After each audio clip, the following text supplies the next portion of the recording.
Hello and welcome to the Digital Tutors 3D Texturing in Photoshop Training Kit. In this kit we'll explore many of the tools and a lot of the techniques that can be employed within Photoshop to create realistic and detailed textures for your 3D models.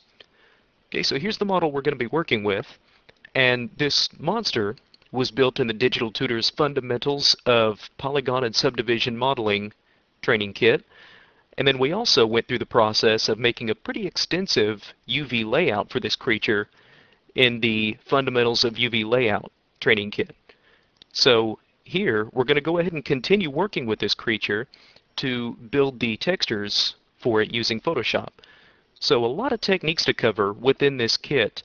Things like adding these little skin blemishes to the skin, lip textures, creating folds and wrinkles within the texture.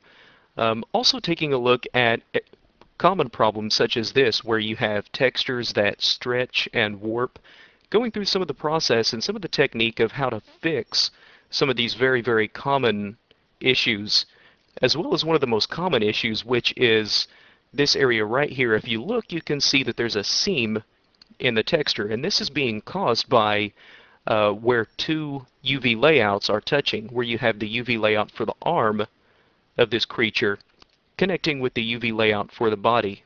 And typically that will result in a seam or a line of some sort. So one of the things that we will focus on in this training kit is using Photoshop to get something more like this, where you have pretty much a seamless blend between the two portions of the body. So lots and lots of stuff to cover in this kit. So in the next video, we'll go ahead and get started.